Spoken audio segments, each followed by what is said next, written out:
My name is Diane Hess, and I'm here from the Fair Housing Council of Oregon. How many of you are familiar with us? Okay, but not all of you. Well, by the end of the day, you'll know when to call us and how we can be a resource. So, our organization deals strictly with fair housing laws, civil rights in housing. We have a hotline for people who think they might have experienced discrimination, and also for property managers, housing providers. You can call us as well with questions. So I want you to feel safe asking questions today, and if you have a question, calling and asking us. Even if we get a call from a landlord who says, I can rent to Christians only, right? We're just going to explain that's illegal. We're not going to trace the call and send out a posse or anything like that. So we're a resource for you guys. And what we deal specifically with is issues of discrimination, civil rights, and housing. And I think we all would say, well, I would never discriminate. Some things about fair housing law are totally obvious. Like if you were to say, sorry, we don't rent to anyone with a disability. Well, that's really obvious. But there's other aspects of the law that can be more confusing and fuzzy and so on. So we're going to zero in on those today. There's a lot of confusion out there just from the title fair housing, because no one knows what it means, because you don't necessarily know that means civil rights. So we get a lot of calls on our hotline saying it's unfair, the landlord raised the rent and things like that. But that's not what we do. That's the term under federal law for civil rights in housing.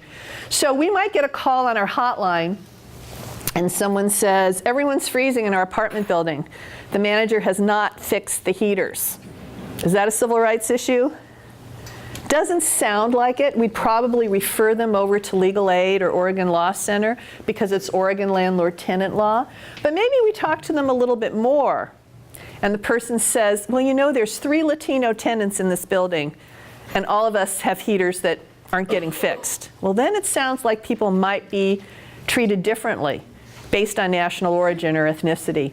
Or someone says, I have a disability, I have a lot of special needs, and I think my property manager is tired of dealing with me, and now I'm not getting my heater fixed. That might sound like disability discrimination. So we always do an intake, because even if something doesn't sound like there's a fair housing issue, there might be. So the objectives of this session are to give you an overview of fair housing, to talk about some of the challenging areas in dealing with fair housing and any recent updates. How many of you have been to fair housing trainings before today? Okay, so a lot of you haven't. That's good to know. So for those of you who have taken fair housing training, but it's been a while, there are a few changes in the law over the last few years, so we'll make sure we zero in on that. Is anyone here working maintenance, strictly? Okay. So I'm assuming your property managers, compliance staff. Who else is here? Customer relations. Customer relations. Marketing, good. Any others? Social worker. A social worker, okay. Resident services, maybe? Homeless. Or homeless, okay. Okay. Good to know. Here's another question for you. How many of you are working in a federally subsidized property? Not Section 8, but HUD or rural development subsidized? A few of you. So the others are tax credit and conventional. Okay, that's really good for me to know too in terms of what to focus on. All right. So some miscellaneous details. You're here till 3:15 and you're like, oh my goodness. But we'll take a break every hour. There's an hour and 15 minutes for lunch. And there's going to be a few times where you'll be working with each other. There's a little word game and some scenarios for you. So the time should go pretty quickly. And originally, I was going to be up here the whole time. First of all, let me preface this. I am not contagious in any way, but I've had pneumonia. And this is kind of, I'm now able to work starting today, really, or yesterday. So I didn't know if I'd make it through all of this, so I have a colleague, Louise Dix, who will be coming to do part of it, so just to make sure I can do it. So there's that. So you know, during break time, the restrooms are right out these doors. So let me talk to you a little bit about questions, because being a psychic or just having done a bunch of these, I know you'll have a lot of questions. So feel free to ask them. Some of them I'll answer right away. Others may fit in with things we're going to talk about later on, so I'll write them up here. And at the end of the day, we'll go back and make sure they all got answered. If you have a question that starts like this, I had a tenant several years ago, and this is what happened. He did this, I did that, whole situation that you've experienced. Just come up to me during a break, and we can talk about that then to make sure we get through it all. I want to thank Oregon Housing and Community Services. Teresa Wingard back there organized all of this, got you all here, dealt with all of the logistics. And thanks to her, this is happening. So we're really grateful for that, Teresa. So any questions about what we're doing today? Hopefully you're all in the right place, right? Fair housing? Okay. All right, good. So here's the deal with fair housing laws. Sometimes, as we'll see later on, especially when we're dealing with issues around reasonable accommodations and screening questions, some things can be kind of challenging. And I think it's always important to stand back and think about why we have these laws. So there are times, I'm sure this has happened to you, where I'm in my car, I'm at a stoplight, it is red, red, red, it's not changing, there's no traffic coming from anywhere, and I think, God, this is ridiculous, I wish I could just go. And I understand why I feel that way, of course, but I also at the same time know that if we didn't have traffic lights, it would be pretty wild out there, right? So kind of keeping in mind the context. Same thing with fair housing laws. Before we had these laws, it was a really bad situation. So I'm going to give you a little bit of historical context. And this is really timely because this year, 2018, is actually the 50th anniversary of the Fair Housing Act going through Congress, April 11th, 1968. So very good time to stand back and take a look at this. Some of you who may know a little bit about Oregon history know originally African Americans were not allowed to live in the state. There were initially laws in Oregon Territory specifying whippings, and then this was in the Oregon Constitution. It wasn't taken out until the 1920s. And one of the reasons Oregon is as white a state as it is for many years it was illegal for African Americans to live here, and even though it wasn't always enforced, the word was out for those African Americans moving north from the south, don't go to Oregon. It's not a welcoming community. Policies that institutionalized segregation really came into the place in the teens and the 20s.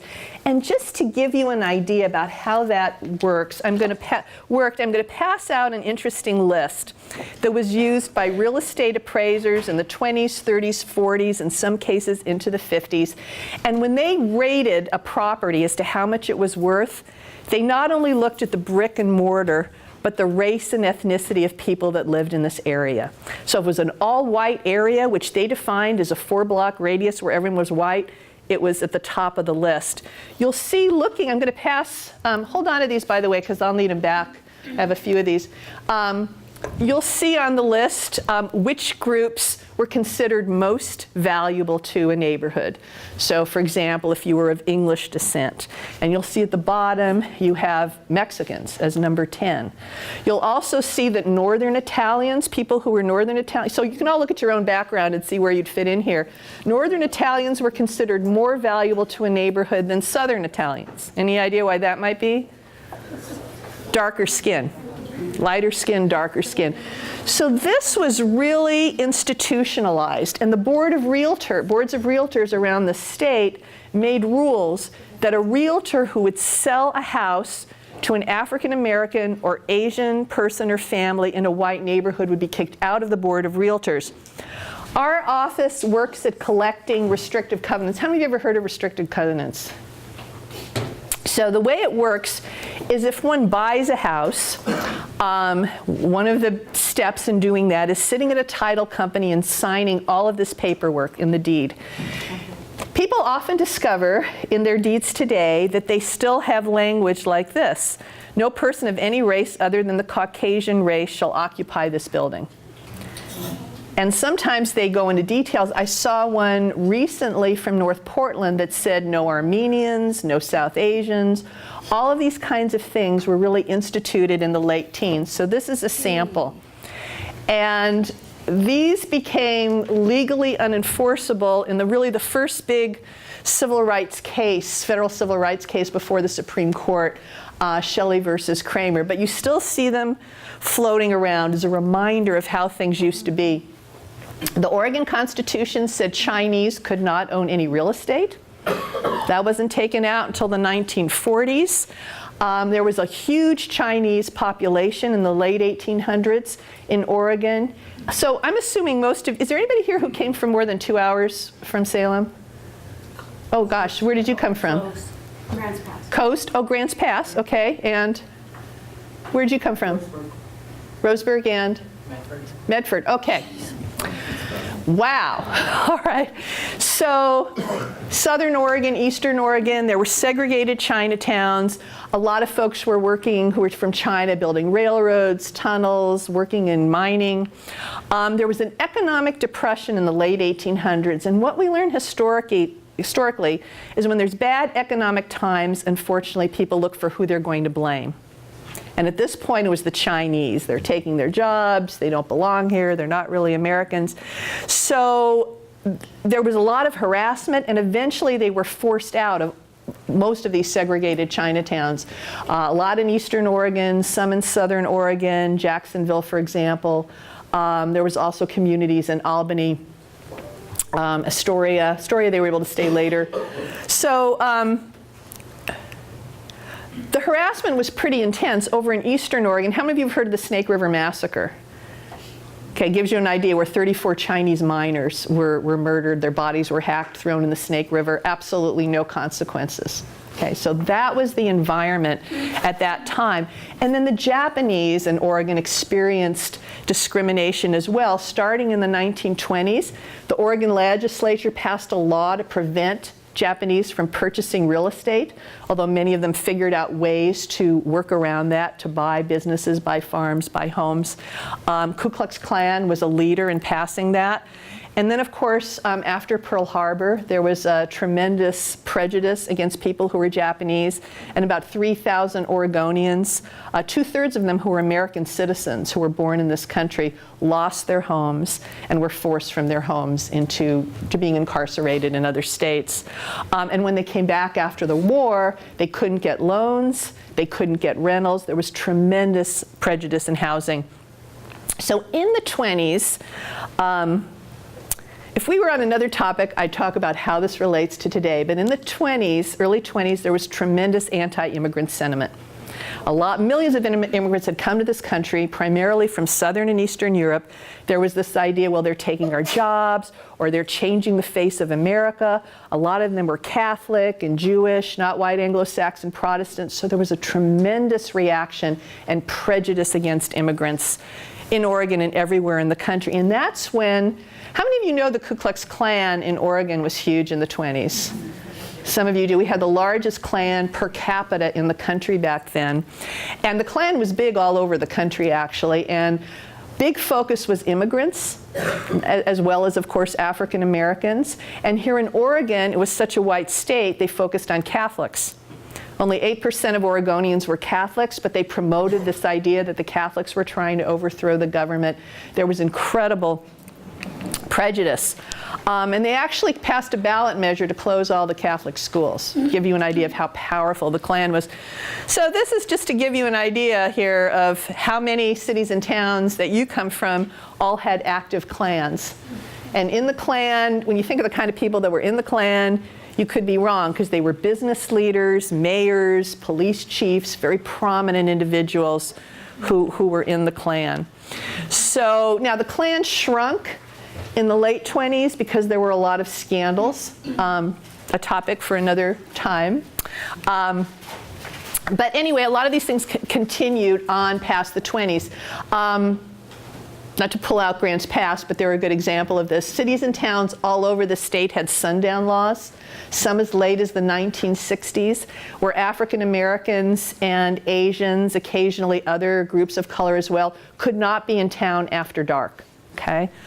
And by the way, public accommodations, hotels, restaurants, movie theaters were segregated. In Portland, if you were African American and wanted to go to the movies, you had to be up in the balcony, just like the South.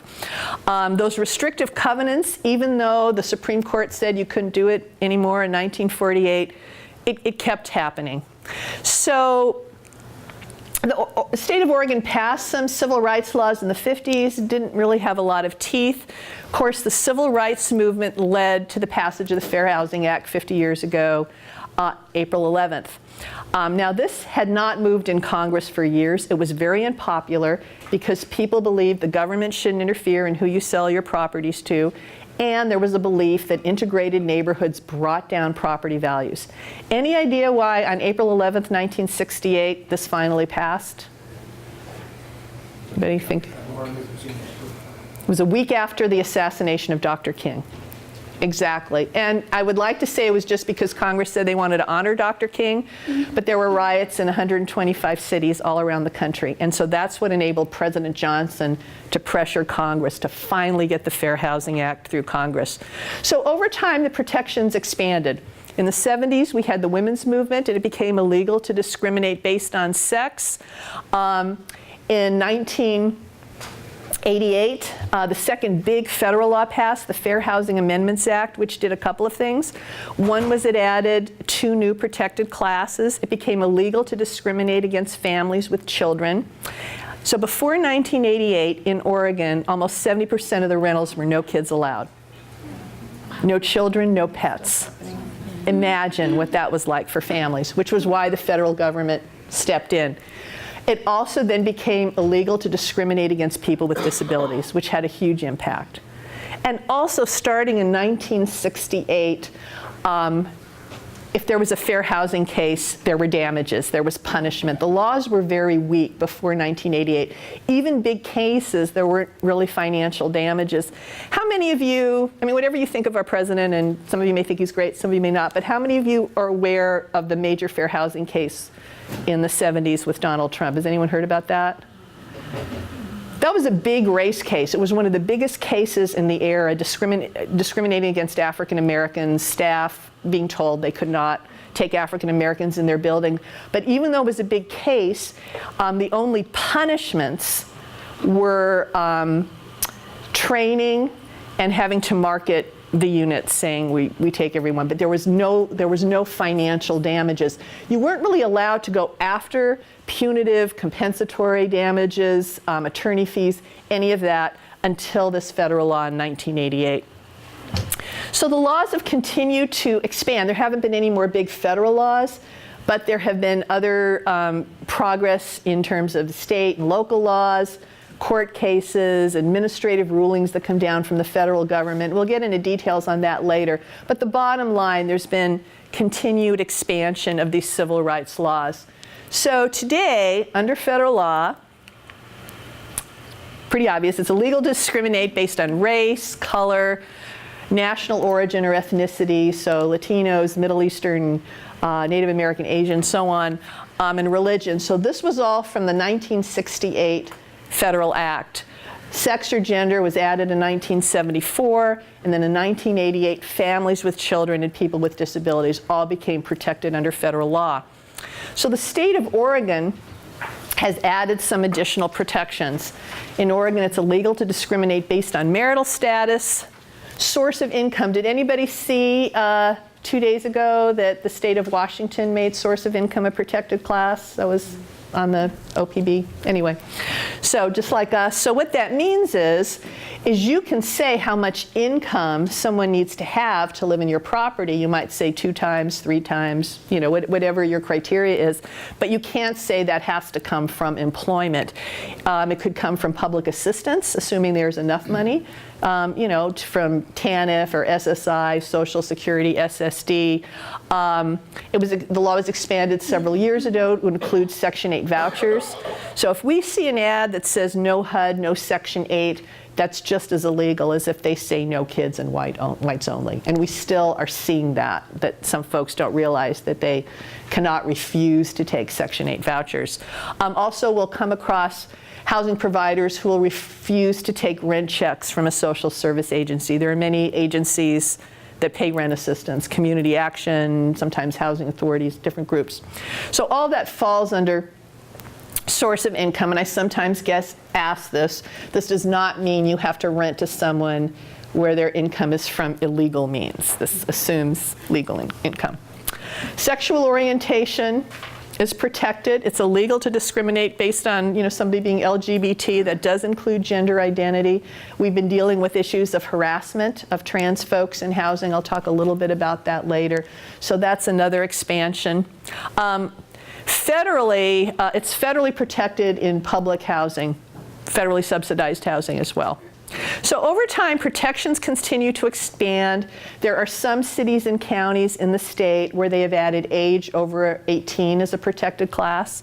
So the landlord can say, well, I don't want to rent to people in their 20s because they party too much, because they're making assumptions here, or occupation. I'm not going to rent to you because you're a lawyer, something like that. We've heard that. So there's, I know in Ashland they've been working for years trying to make college students a protected class. And there are, there's different jurisdictions that do different things. Up in Seattle, it's illegal to discriminate based on political belief. In Beverly Hills, California, you can't say no pets. So it just depends where. Of course, when I think of Beverly Hills, this is my own stereotype, I always imagine Paris Hilton with a purse and a little head peeping out, but I'm sure it applies to all kinds of dogs. And again, we'll talk about this later. Sometimes there are expansions in the law that come down in federal rulings from HUD or the Department of Justice, and we'll look at some of those, and sometimes in the courts. I'll look at that too.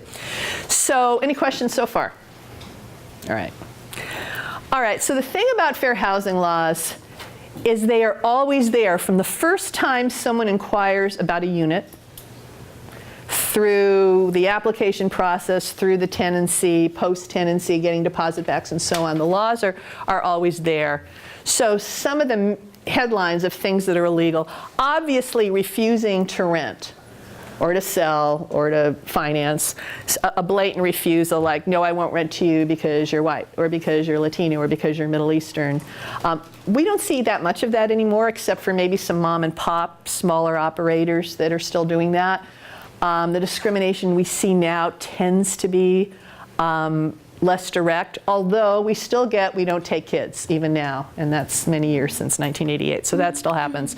More often, we'll get where somebody isn't telling the truth, telling someone, oh gosh, we don't have any vacant units, or we just rented that, when in fact the unit is still available. And one of the things that our organization does is testing. How many of you have heard of testers? How many of you have heard of secret shoppers?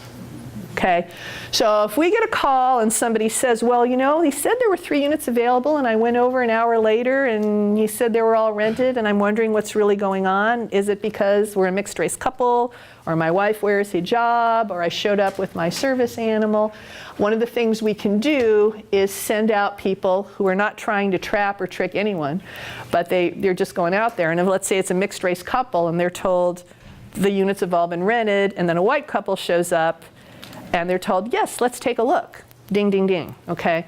As you can imagine, discrimination can be very hard to prove in these cases, so being able to utilize testers, which became legal in 1988 out of that same federal law, makes a real difference. So what this means for you is it's so important to communicate consistently. So you're not discriminating or anything, but everybody has a bad day or is distracted. You want to make sure every person that goes through is given the same information about a unit that might be available. You might want a checklist. Are they given the tour? Are they given the same materials? Are they told about the same specials?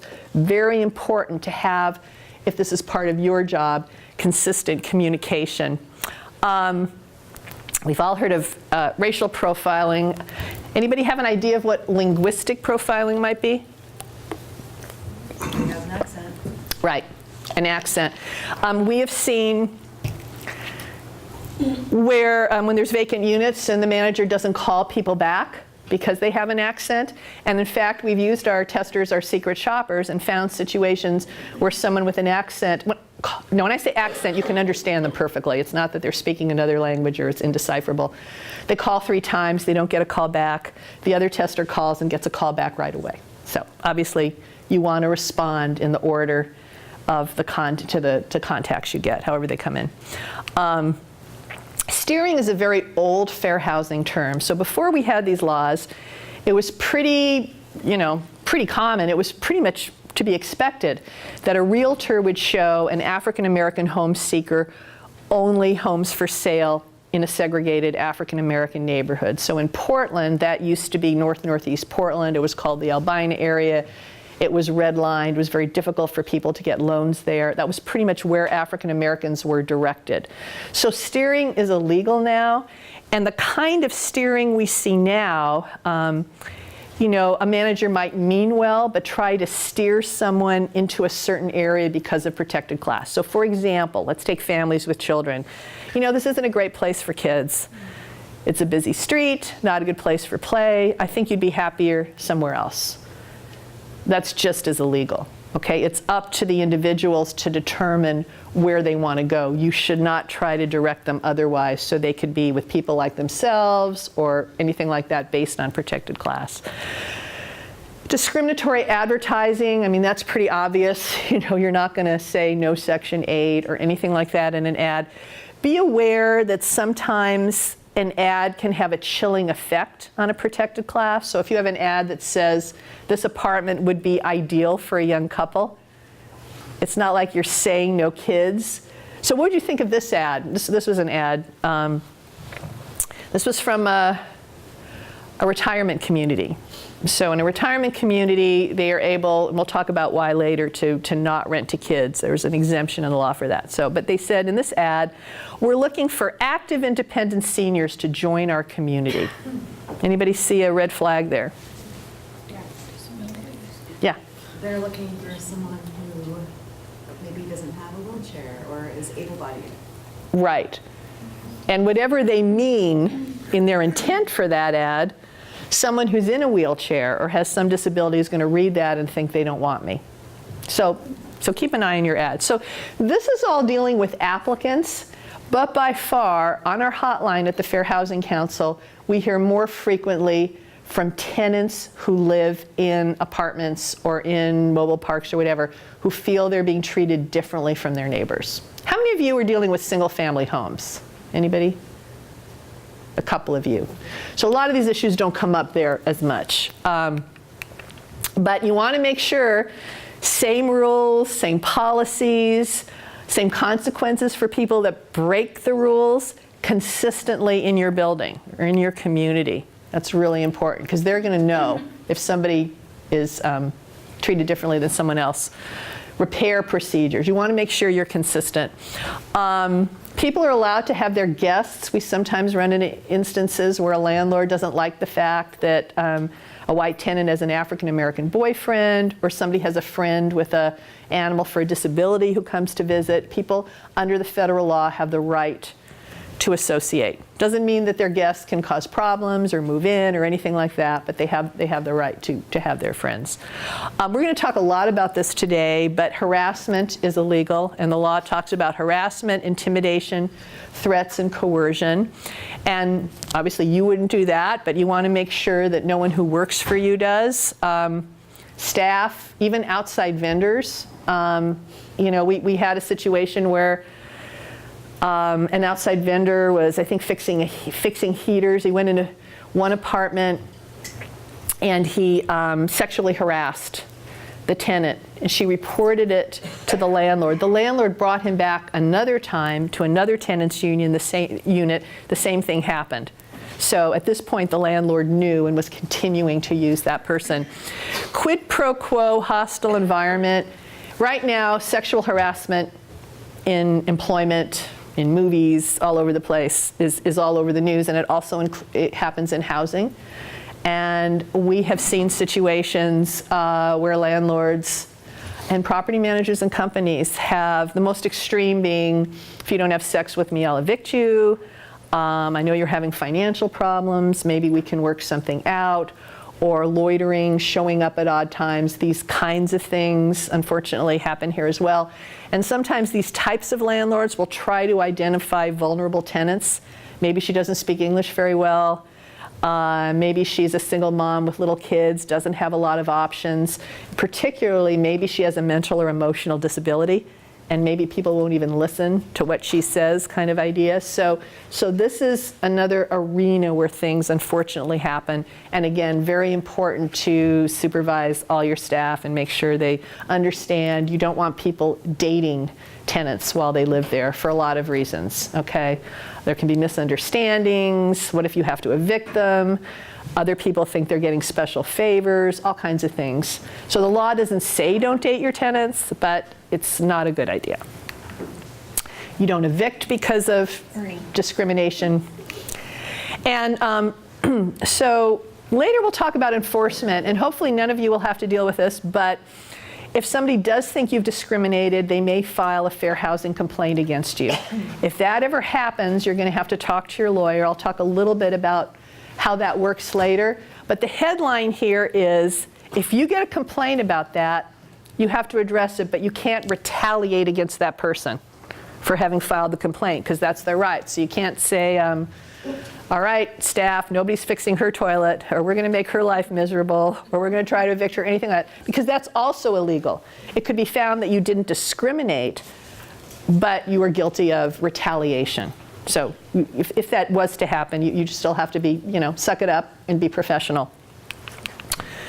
So kind of tying into the whole dating thing, you want to be very careful when you're not dealing with single family homes. You've got people living together in apartments or other types of communities.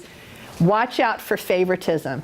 It's very important to treat your residents consistently and professionally. And you may have heard this before. Be friendly with all your residents, but maybe not hang out with them at the local tavern.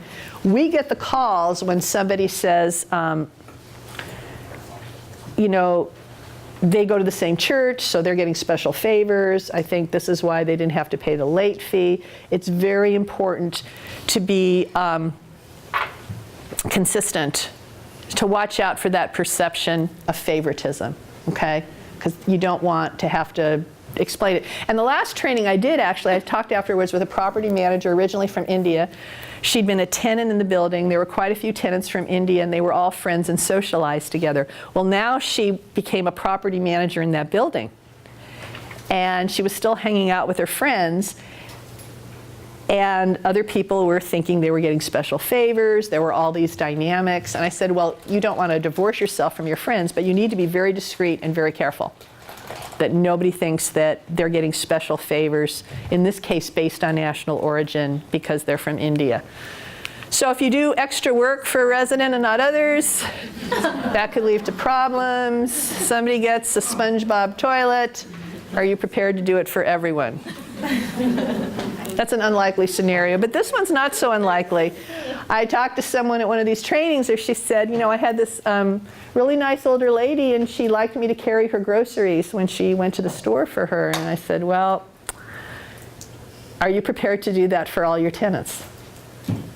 No, we'll be very careful. Even though it seems like a nice thing to do, it's very important that you are consistent in how you treat your tenants. Because there are a lot of buildings. I know somebody was here talking to someone from a senior building, even more in senior buildings, but it could be anywhere. People are very aware of what's happening with their neighbors, and very aware if they think anyone is getting special privileges. So be very conscious of that, because we get those calls. Oh, I forgot to hand one more thing out. Oh well. I'll hand it out now, even though we already talked about it. When I was talking about the Klan, I thought you might find this interesting. This was, I got a hold of this. This was an application form in the 1920s for the Klan. And it's kind of interesting. They ask you 3 different ways what your religion is, in case for some reason you're Catholic or Jewish or trying to sneak into being the Klan. It also has some of their terminology on the back. But it's interesting, with all the white supremacist groups today, you read this and some of it sounds like it could be potentially recycled, unfortunately. All right. Again, you want to be consistent with all your applicants. And I think in a group like this, You're already pretty regulated and pretty conscious of these procedures and how you deal with screening more than, you know, the mom and pop landlord that has a few rental properties. So you're going to look at their income, whether it's too high or too low, depending on the type of property. You're going to screen probably criminal background, which we're going to talk about later, how you do that, because there have been some recent changes in the law here.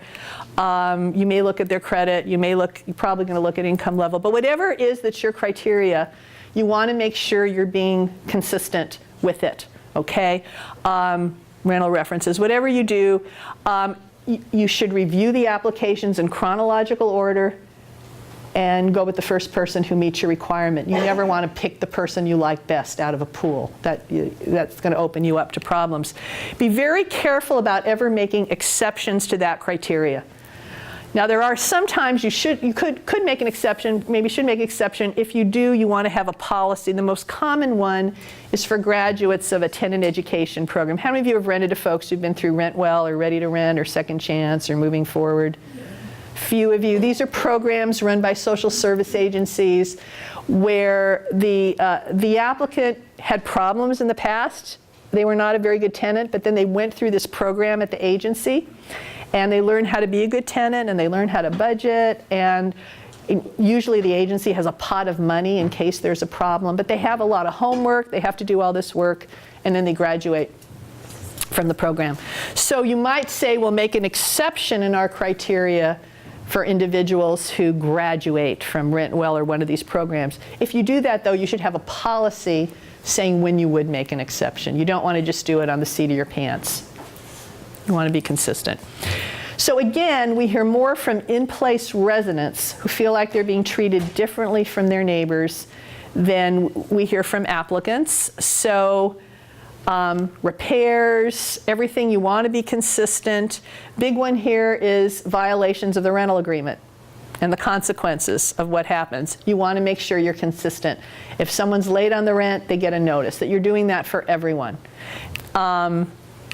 And if you ever make an exception, so say, well, you know, her parents just died in an accident and I want to give her a break. You know, if you're going to ever make exceptions, you should have a policy when you're going to make those exceptions. Be very careful about just doing them on the seat of your pants because you're supposed to be consistent. So I'm guessing most of you have apartment buildings. I want you to know these laws apply to all dwellings.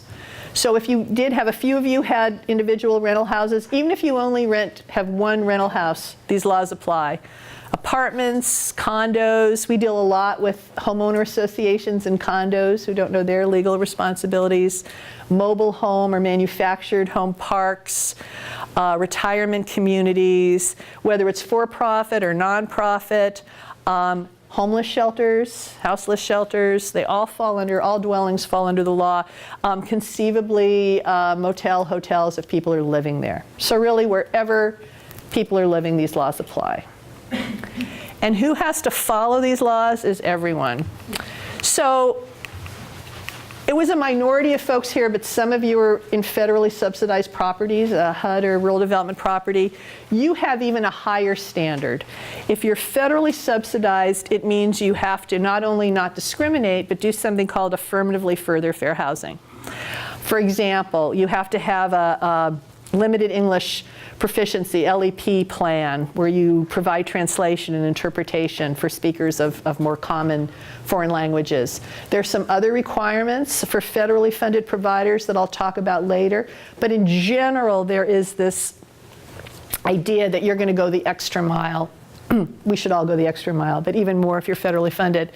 Who has to comply with these laws is everyone. And so here's what I want to emphasize here. It's not good enough that you get this stuff. You have to make sure as new staff comes into your company, they are trained on this as soon as possible. Because it could be a groundskeeper, it could be anyone. And if they're sexually harassing someone or telling offensive racist jokes, harassing someone who is trans, any of these things, the liability goes upward. The individual is liable. The property management company is liable, the owner's liable, so it's really important to train all staff. And again, be aware that there could be liability with outside vendors as well. So we're focusing on rentals today, but FYI, homeowner associations have to follow these laws. Builders and architects have requirements to build accessible multifamily housing. Real estate agents, banks, insurance companies have to follow these laws as well. And we'll talk about more of these issues as they come up. I'm going to give you one example right now. We had a case against an insurance company called Western World Insurance. And what they did is they would insure group homes for people with physical disabilities, but not group homes for people with mental disabilities. So they were discriminating based on type of disability, okay? And that was $250,000.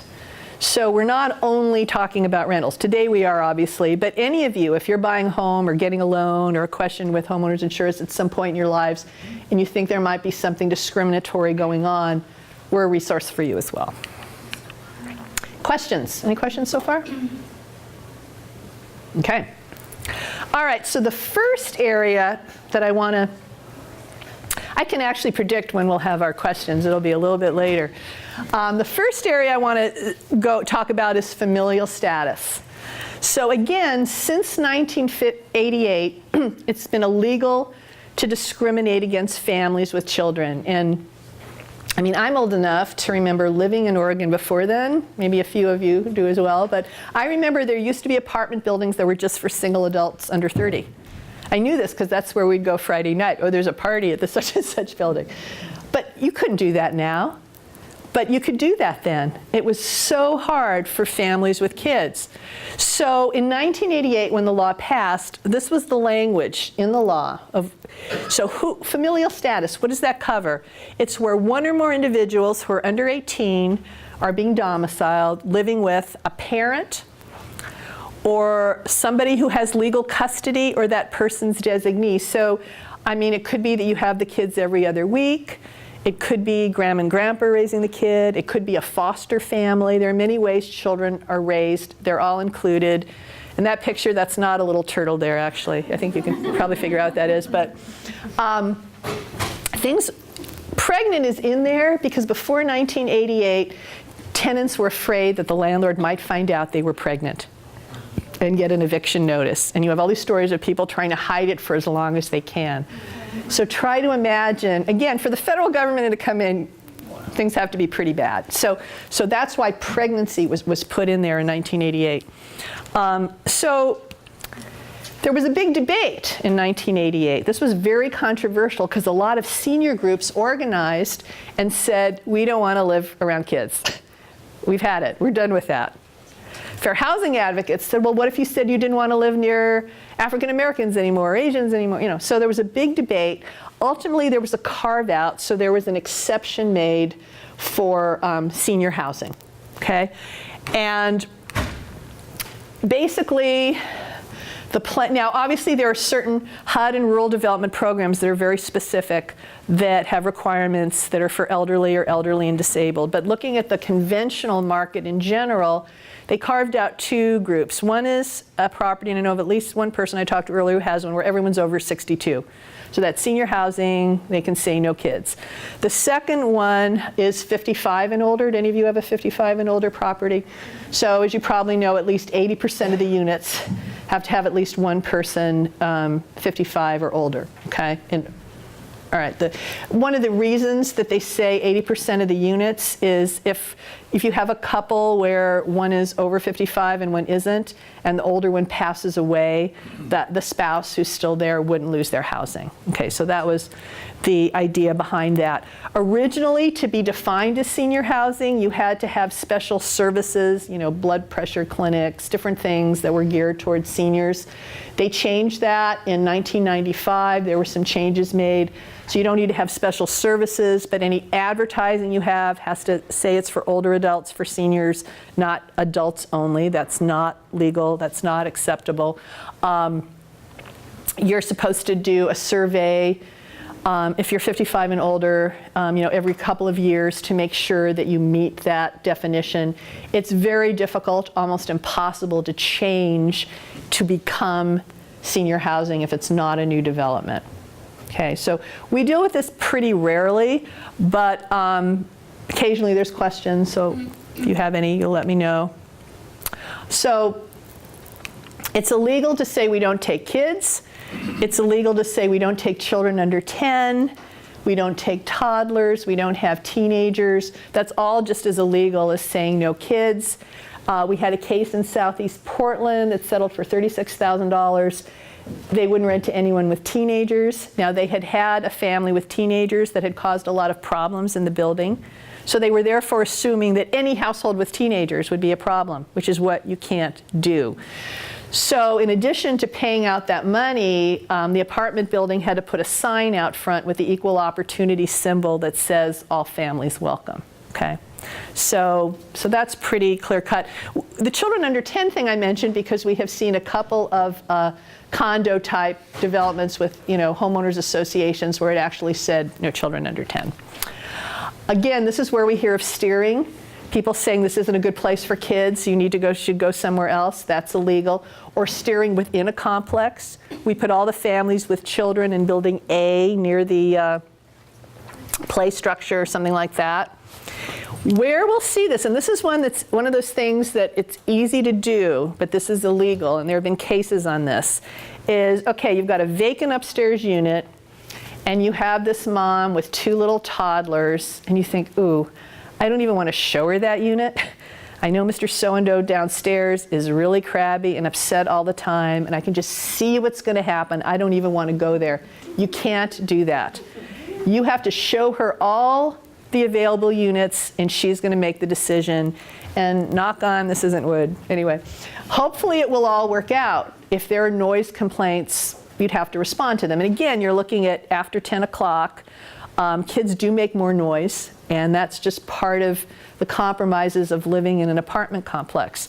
Now, the other thing to remember, of course, is you can have a household with no kids that makes a lot of noise. They could fight, they could play loud music, so you can't assume. And that's really the headline, is you don't make make assumptions. You deal with problem behavior if it happens. All right, I'm going to make a couple more points about kids, and then I'll see if you have some questions on this piece. Oh, unreasonable occupancy guidelines. Generally speaking, the acceptable standard for occupancy guidelines is 2+1. How many of you have heard that before? 2 persons per bedroom and 1 extra. So for a 2-bedroom, that's how many people? For a 3-bedroom, 7. That helps protect you. If occupancy is too restrictive, that has more of a negative impact on families with children, right? That could be, a way of keeping kids out intentionally or otherwise. So you want to make sure you don't have, so for example, 1 person per bedroom. And even though Oregon landlord-tenant law talks about 2 persons per bedroom, it then goes on to say, and must be reasonable. So if there was a fair housing case based on occupancy, it gets very complicated. We look at square footage, we look at toilet flushes, we look at a whole lot of things.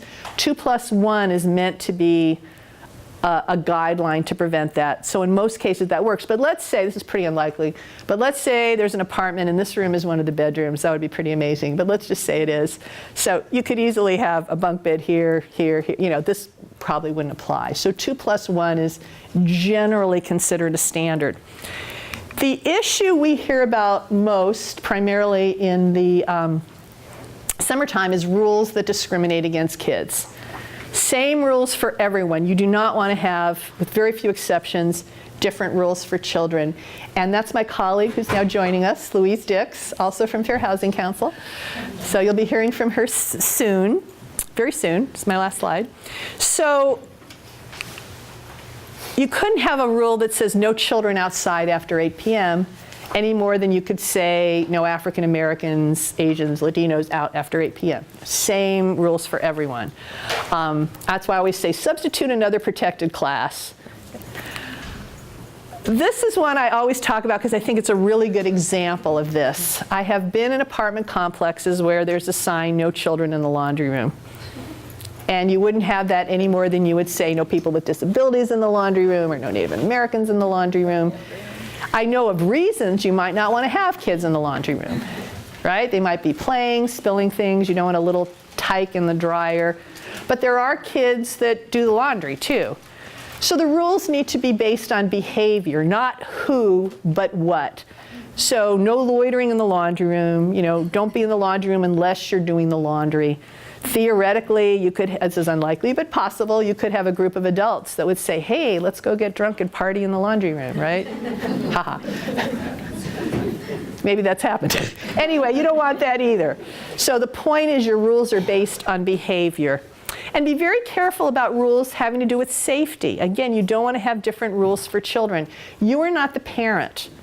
You are there to enforce the rental agreement. So when can you have rules related to kids? If they're coming from a higher authority. Does anybody have a pool in any of your building? A few pools. So as I think you all know, if you have a pool, Oregon state law says, if you're under 14, you can't be in the pool without an adult. So that's not a law that you, the manager, came up with. That's coming from a higher authority. Or if you have weight equipment and the manufacturer's instructions say you have to be this weight or this age, you can pass those along. But I would not come up with your own safety rules that are just for kids. People have gotten in trouble for this one, which you may not know. Children must be supervised at all times by their parents. Different parents have different ideas of what supervision looks like, as you probably know. Your job is to enforce the rental agreement. Is anyone damaging the property, disturbing the neighbors, and so on. You can say residents are responsible for the behavior of their children, of their guests, of their pets, but not how they supervise. Now, if you think there's something dangerous going on, like child neglect, you may decide you want to contact Children's Protective Services, DHS, but that's separate from you being the manager at your building. You are not getting into how they're parenting. Questions? Nothing? Any issue with kids that's come up for you? Yeah, in the back. 55 and older, I know the exemption, but what if it is their own child or adoptive grandparents? So I'm going to assume it's just a conventional 55 and older property. So it depends. Now, so let's say 80%, if 80% of the units are 55 and older, the other 20% can have children. Otherwise, if it's in the part of the building that is just for 55 and older, they can have kids come as guests, but they can't live there. There are some HUD subsidized programs that are different, but in the world of conventional properties, that would mean the property would lose their designation. Somebody else, did you have a question? We've got a group of us here that are 62 plus. Maybe my compliance gentleman over here might have more questions about it, but we run into circumstances where we have grandmothers watching their grandchildren, not occasionally, every day, and jumping in and causing the problem that we raised earlier, the people living downstairs and complaining about it. And I guess the question that I have, which is always lacking definition, and it isn't just children, but maybe unauthorized occupants. It slips into the same category. You always hear, oh, well, they're there every day. Oh, well, they don't live here. But they're there every day and they go home at night or they go home at some time, or very difficult to track. Very right. And, yeah, but the grandmother watching her grandkids every day because they can't, maybe their child can't afford. So the kids are not residents. Correct. So the issue is going to, the way you have to look at it is the level of the noise and the disturbance. And my guess is if they're there during the day, it's not a problem after 10 o'clock. And well, it gets but how extreme is it? I think you're just going to have to focus on the noise. Same argument as an unauthorized occupant. Oh, right. They don't live here. But the noise is coming out of that unit. Right. So the tenant is responsible. And whether their guest that's making the noise is a barking pet, a child, a loud friend, it's going to have to, it's going to be the noise level and how you deal with that in your community. I'm trying to compare it to unauthorized occupant. Okay, so they go home at 10 o'clock at night. true, but if it's so let's say that it's a 40-year-old staying there, and, they don't live here, they leave at night. Well, for all we know, they work swing shift, and they are living there. We don't, very difficult to prove. Very difficult. But Yeah. Some of this funny, this isn't our first rodeo, we've been doing this for many, many years. And, Yeah. we run into these strange scenarios where the equal housing laws actually fight themselves. Well, that actually would be landlord-tenant law. Where fair housing comes in is just if you're treating children differently or. Right. So the one thing that you brought up, which might be good to talk to an attorney about, is if in fact somebody is basically living there, but they sleep during the day and they work during the night, there certainly is an argument to be made. Right. But small children will sleep during the day. But, yeah. You turn it into a day. I think as far as fair housing goes, you can't treat anyone differently. Your issue is going to be dealing with the noise. And then there's an issue with occupancy. And I think in general, if somebody is there in the days and they're not there at nights, they're not an occupant. But I think an argument could be made if somebody is, as you said, has a night shift. Did you have a question? I have a question, just a comment to what he's talking about. I had that issue at a building of mine, and my attorney said basically if anybody's in there for, let's say 8 hours, you can assume that you can proceed with doing something about it. So I would say don't give up. So if they're there during the day, 8 hours, you can potentially. So it sounds like you should talk to a landlord-tenant attorney about I've never that. challenged it, but I would agree with that. That's really That's helpful. always been my argument of, Documents we don't know their themselves schedule, is challenging, but you can get third-party documents. I've done that. Yeah, so that's right. I mean, I think that's probably a murky case-by-case thing under landlord-tenant law. So if it comes up, I think that one would go to your attorney. Plus, we don't do legal advice anyway. Thank you. So we're actually at a point now where we're going to take our first break. We're right on time. And then when we get back, well, let me just make one more point of just review what we've talked about so far. So the very basics here are people have the right to choose where they live, assuming they meet your requirements. You're not going to steer them, gee, this is a busy street, not a good place for kids, go somewhere else, or we put all our kids in building D, and so on.